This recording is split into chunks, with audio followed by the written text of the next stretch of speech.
America ਦੇ ਵਿੱਚ ਇਹ ਪਹਿਲਾ ਰੈਫਰੈਂਡਮ ਹੈ ਔਰ ਜਿਵੇਂ ਚਾਰ ਚੁਫੇਰੇ ਹਜ਼ਾਰਾਂ ਦਾ ਇਕੱਠ ਹੈ, ਅਜੇ ਤਾਂ ਸ਼ੁਰੂਆਤ ਹੋਈ ਹੈ। 2-2 ਮੀਲ ਲੰਬੀਆਂ ਲਾਈਨਾਂ ਨੇ।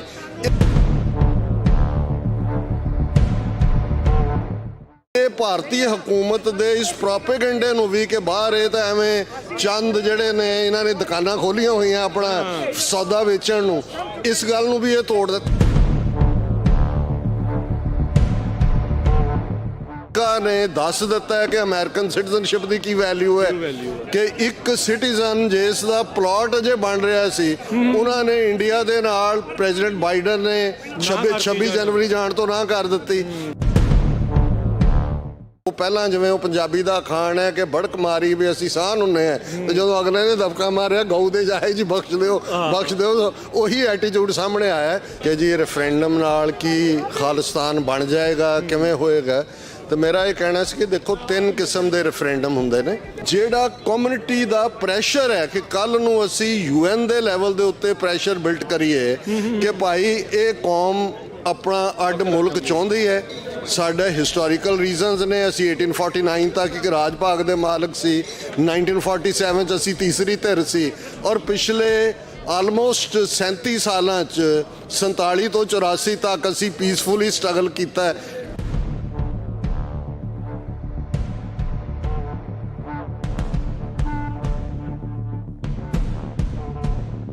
ਵਾਹਿਗੁਰੂ ਜੀ ਕਾ ਖਾਲਸਾ, ਵਾਹਿਗੁਰੂ ਜੀ ਕੀ ਫਤਿਹ। ਸੈਨ ਫਰਾਂਸਿਸਕੋ ਦੇ ਵਿੱਚ 28 ਜਨਵਰੀ ਦਾ ਜੋ ਦਿਨ, ਜਿਸ ਦਿਨ ਖਾਲਿਸਤਾਨ ਰੈਫਰੈਂਡਮ ਦੀਆਂ ਪਹਿਲੇ ਪੜਾਅ ਦੀਆਂ ਵੋਟਾਂ USA ਦੇ ਵਿੱਚ ਸ਼ੁਰੂ ਹੋਣ ਜਾ ਰਹੀਆਂ ਆ। ਕੈਲੀਫੋਰਨੀਆ ਦੀ ਫਾਈਨੈਂਸ਼ੀਅਲ ਰਾਜਧਾਨੀ ਸੈਨ ਫਰਾਂਸਿਸਕੋ ਨੂੰ ਆਖਿਆ ਜਾਂਦਾ, ਬਿਲਕੁਲ ਸਿਟੀ ਹਾਲ ਦੇ ਸਾਹਮਣੇ ਸਿਵਿਕ ਸੈਂਟਰ ਪਲਾਜ਼ਾ ਦੇ ਵਿੱਚ ਵੋਟਾਂ ਪੈਣ ਦਾ ਜਿਹੜੀ ਸ਼ੁਰੂਆਤ ਹੋ ਚੁੱਕੀ ਆ।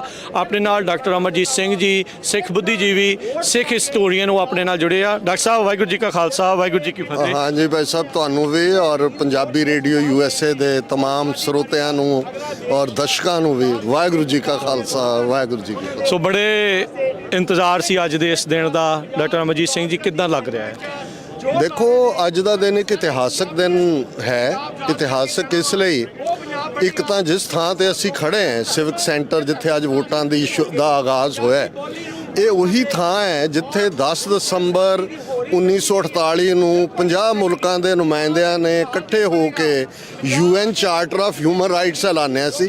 ਤੇ ਰਾਈਟ ਆਫ ਸੈਲਫ ਡਿਟਰਮੀਨੇਸ਼ਨ ਉਸ ਚਾਰਟਰ ਦਾ ਹੀ ਹਿੱਸਾ ਸੀ। ਉੱਥੇ ਹੀ ਹੋਰ ਔਰ ਉਹਦੇ ਚੋਂ ਹੀ ਫਿਰ ਜਨੀਵਾ ਪ੍ਰੋਟੋਕਾਲ ਜਾਂ ਇੰਟਰਨੈਸ਼ਨਲ ਲਾਅ ਬਣੇ।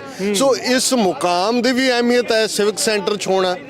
ਅਮਰੀਕਾ ਦੇ ਵਿੱਚ ਇਹ ਪਹਿਲਾ ਰੈਫਰੈਂਡਮ ਹੈ ਔਰ ਕਿਉਂਕਿ 18 ਜੂਨ ਨੂੰ ਭਾਈ ਹਰਦੀਪ ਸਿੰਘ ਨਿੱਜਰ ਦਾ ਕੋਲਡ ਬਲੱਡਡ ਮਰਡਰ ਹੋਇਆ, ਤੇ ਜਿਹੜਾ ਦੁਸ਼ਮਣ ਦਾ ਇੰਟੈਂਟ ਸੀ ਕਿ ਉਹ ਇੱਕ ਖੌਫ ਪੈਦਾ ਕਰੇਗਾ, ਉਹਦਾ ਵੀ ਟੈਸਟ ਸੀ। ਹਾਲਾਂ ਸਰੀ 'ਚ 2 ਵਾਰ ਵੋਟਾਂ ਪਈਆਂ ਔਰ ਹੁਮਾ ਕੇ ਸਿੱਖ ਸੰਗਤਾਂ ਆਈਆਂ, ਔਰ ਉਸ ਲਿਹਾਜ਼ ਨਾਲ ਪਹਿਲੀ ਵਾਰ ਇੱਥੇ ਹੋਣਾ। ਔਰ ਮਿਡਨਾਈਟ ਤੋਂ ਬਾਅਦ ਜਿਵੇਂ ਚਾਰ ਚੁਫੇਰੇ ਹਜ਼ਾਰਾਂ ਦਾ ਇਕੱਠ ਹੈ, ਅਜੇ ਤਾਂ ਸ਼ੁਰੂਆਤ ਹੋਈ ਹੈ। 2-2 ਮੀਲ ਲੰਬੀਆਂ ਲਾਈਨਾਂ ਨੇ। ਇਹ ਭਾਰਤੀ ਹਕੂਮਤ ਦੇ ਇਸ ਪ੍ਰੋਪੇਗੈਂਡੇ ਨੂੰ ਵੀ ਕਿ ਬਾਹਰ ਇਹ ਤਾਂ ਐਵੇਂ ਚੰਦ ਜਿਹੜੇ ਨੇ ਇਹਨਾਂ ਨੇ ਦੁਕਾਨਾਂ ਖੋਲੀਆਂ ਹੋਈਆਂ ਆਪਣਾ ਸੌਦਾ ਵੇਚਣ ਨੂੰ, ਇਸ ਗੱਲ ਨੂੰ ਵੀ ਇਹ ਤੋੜ ਦਿੱਤਾ। ਥਰਡਲੀ, ਅਮਰੀਕਾ ਦੇ ਲਿਹਾਜ਼ ਨਾਲ ਇਹ ਬਹੁਤ ਇੰਪੋਰਟੈਂਟ ਹੈ। ਜਦੋਂ 29 ਨਵੰਬਰ ਨੂੰ ਇੰਡਾਇਕਟਮੈਂਟ ਨਿਖਲ ਗੁਪਤਾ ਦੇ ਖਿਲਾਫ ਫਾਈਲ ਕੀਤੀ ਗਈ, ਸੋ ਇਹ ਜ਼ਾਹਰ ਹੈ ਕਿ ਪਹਿਲੀ ਵਾਰ ਅਮਰੀਕਾ ਦੀ ਧਰਤੀ ਤੇ ਟ੍ਰਾਂਸਨੈਸ਼ਨਲ ਰਿਪਰੈਸ਼ਨ ਦਾ ਕੋਈ ਵਾਕਿਆ ਇਸ ਲੈਵਲ ਤੇ ਹੋਇਆ। ਅਮਰੀਕਨ ਏਜੰਸੀਆਂ ਵੀ ਇਹਨੂੰ ਵਾਚ ਕਰ ਰਹੀਆਂ ਕਿ ਭਾਈ ਜਿਸ ਕਾਜ਼ ਦੇ ਲਈ ਕੋਈ ਬੰਦੇ ਨੂੰ ਮਾਰਨ ਤੱਕ ਜਾ ਰਹੇ ਸੀ, ਉਹਦੀ ਗਰਾਊਂਡ ਦੇ ਉੱਤੇ ਹਮਾਇਤ ਕਿੰਨੀ ਹੈ। ਸੋ ਮੈਂ ਸਮਝਦਾ ਵੀ ਇਹ ਆਪਣੇ ਆਪ ਦੇ ਵਿੱਚ, ਜੇ ਅਸੀਂ ਮੁਲਕਾਂ ਦਾ ਟ੍ਰੈਂਡ ਦੇਖਦੇ ਹਾਂ ਜਦੋਂ ਦੁਨੀਆ ਦੇ ਵਿੱਚ ਹਮਾਇਤ ਨਿਕਲਦੀ ਹੈ, ਤੇ ਇਹ ਵੀ ਆਪਣੇ ਆਪ ਦੇ ਵਿੱਚ ਇੱਕ ਬੜੀ ਪੋਜ਼ਿਟਿਵ ਗੱਲ ਹੈ ਕਿ ਵੱਡਾ ਜਿਹੜਾ ਰਿਸਪੌਂਸ ਇਸ ਧਰਤੀ ਤੇ ਹੈ। ਬਾਕੀ ਉਤਸ਼ਾਹ ਹੈ, ਨਗਾਰੇ ਤੇ ਚੋਟ ਵੱਜੀ ਤੇ ਹਰ ਇੱਕ ਸਿੱਖ ਦੇ ਅੰਦਰ ਖੁਸ਼ੀ ਦੇ ਸ਼ਾਦਿਆਨੇ ਵੱਜੇ। ਸੋ ਇਸ ਲਿਹਾਜ਼ ਨਾਲ ਉਹ ਜਿਵੇਂ ਕਬੀਰ ਸਾਹਿਬ ਦਾ ਫਰਮਾਨ ਹੈ ਕਿ ਕਹਿਬੇ ਕੋ ਸੋਭਾ ਨਹੀਂ ਦੇਖਾ ਹੀ ਪਰਵਾਨ। ਤੁਹਾਨੂੰ ਇੱਥੋਂ ਦੀ ਖੁਸ਼ੀ ਨੂੰ ਮਹਿਸੂਸ ਕਰਨ ਲਈ ਇੱਥੇ ਖਲੋਣਾ ਪਏਗਾ।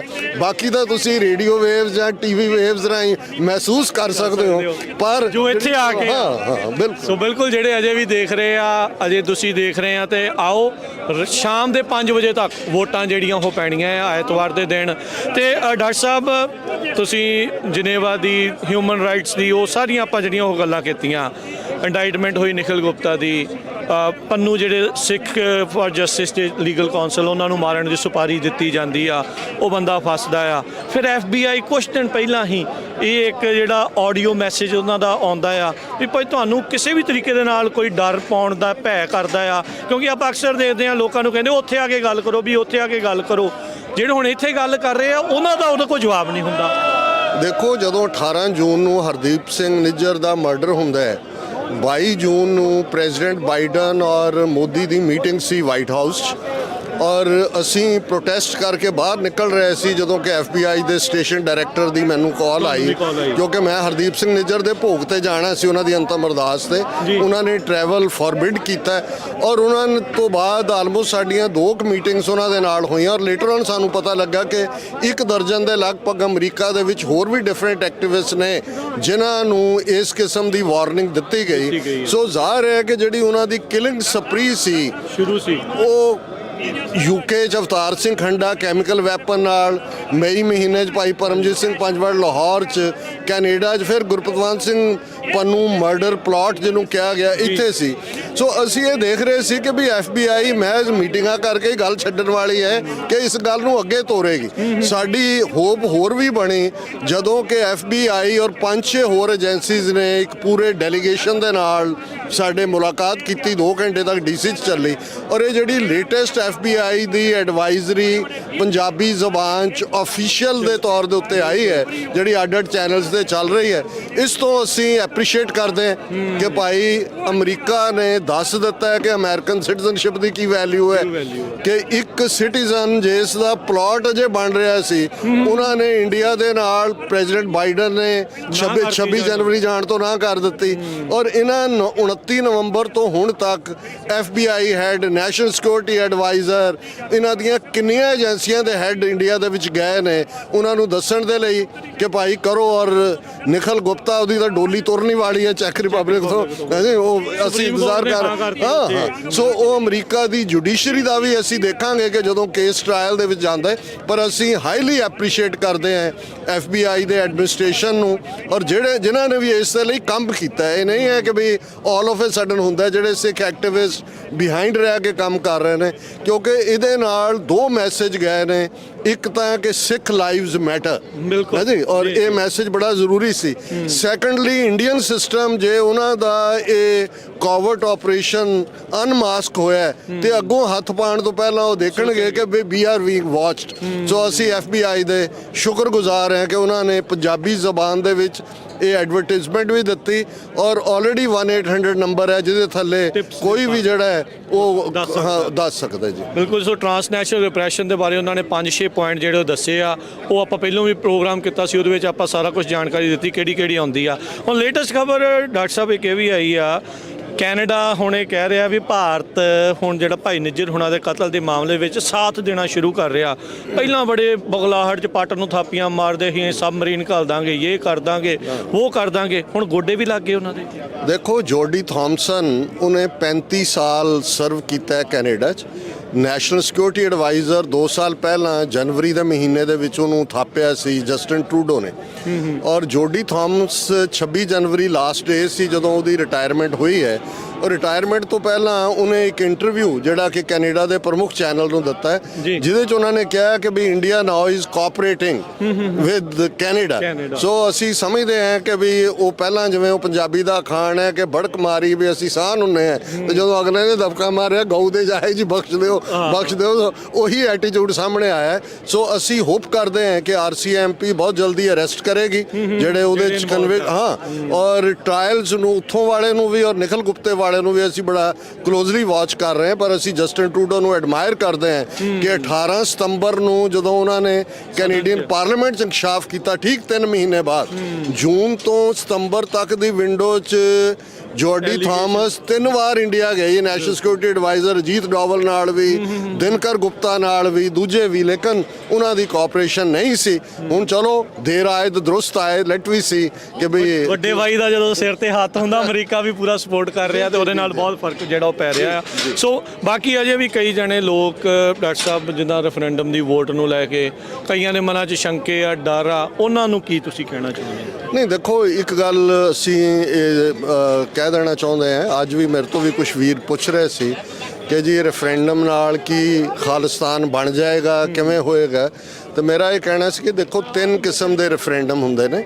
ਇੱਕ UN ਸਪਾਂਸਰਡ ਹੁੰਦਾ ਹੈ, ਜਦੋਂ ਯੂਨਾਈਟਿਡ ਨੇਸ਼ਨਸ ਕਹਿੰਦੇ ਆ ਵੀ ਵੋਟਾਂ ਪਵਾਏ, ਜਿਵੇਂ ਈਸਟ ਤੈਮੂਰ ਦੇ ਵਿੱਚ ਹੋਇਆ, ਸਾਊਥ ਸੁਡਾਨ ਦੇ ਵਿੱਚ ਹੋਇਆ ਇੰਡੀਪੈਂਡੈਂਟ। ਸੈਕੰਡਲੀ ਹੁੰਦਾ ਹੈ ਕਿ ਜਿਸ ਕੰਟਰੀ ਦੇ ਲੋਕ ਅੱਡ ਹੋਣਾ ਚਾਹੁੰਦੇ ਨੇ, ਉਹ ਕੰਟਰੀ ਦੇ ਗਵਰਨਮੈਂਟ ਕਹੇ ਜੀ ਅਸੀਂ ਤੁਹਾਡੇ ਨਾਲ ਪੁੱਛ ਲੈਂਦੇ ਹਾਂ ਤੁਹਾਨੂੰ, ਜਿਵੇਂ ਕਿਊਬੈਕ 'ਚ ਹੋਇਆ 1980 'ਚ, 1995 'ਚ, ਸਕਾਟਲੈਂਡ 'ਚ ਹੋਇਆ 2016 'ਚ ਮੋਸਟ ਲਾਈਕਲੀ।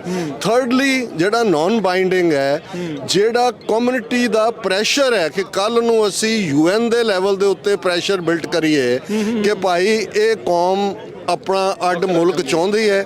ਸਾਡੇ ਹਿਸਟੋਰੀਕਲ ਰੀਜ਼ਨਸ ਨੇ, ਅਸੀਂ 1849 ਤੱਕ ਇੱਕ ਰਾਜ ਭਾਗ ਦੇ ਮਾਲਕ ਸੀ, 1947 'ਚ ਅਸੀਂ ਤੀਸਰੀ ਧਿਰ ਸੀ, ਔਰ ਪਿਛਲੇ ਆਲਮੋਸਟ 37 ਸਾਲਾਂ 'ਚ 47 ਤੋਂ 84 ਤੱਕ ਅਸੀਂ ਪੀਸਫੁਲੀ ਸਟਰਗਲ ਕੀਤਾ ਹੈ। ਜੂਨ 84 'ਚ ਟੋਟਲ ਵਾਰ ਸਾਡੇ ਤੇ ਡਿਕਲੇਅਰ ਕੀਤੀ, ਔਰ ਪਰਸੀਕਿਊਸ਼ਨ ਇਹਨਾਂ 4 ਦਹਾਕਿਆਂ 'ਚ ਹੋਈ ਹੈ। ਔਰ ਸਾਡੇ ਅੱਡ-ਅੱਡ genocide physical, statistical, historical, economical Punjab 'ਚ ਚੱਲ ਰਹੇ ਨੇ, ਔਰ ਅਸੀਂ ਤਾਂ ਟਰਾਂਸਨੈਸ਼ਨਲ ਰਿਪਰੈਸ਼ਨ ਦਾ ਵੀ ਸ਼ਿਕਾਰ ਹੈ।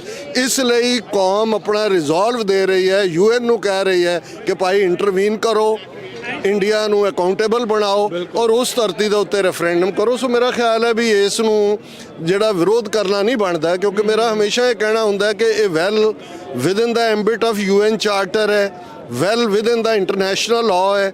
ਕਿਸੇ ਸ਼ਖਸ ਨਾਲ ਸਾਡੇ ਡਿਫਰੈਂਸਿਸ ਹੋ ਸਕਦੇ ਨੇ, ਔਰ ਅੱਜ ਅਸੀਂ ਜਿਸ ਮੁਕਾਮ ਤੇ ਖੜੇ ਹਾਂ, ਮੈਂ ਇਹ ਕਲੋਜ਼ਿੰਗ ਦਾ ਕਮੈਂਟ ਕਰਾਂਗਾ।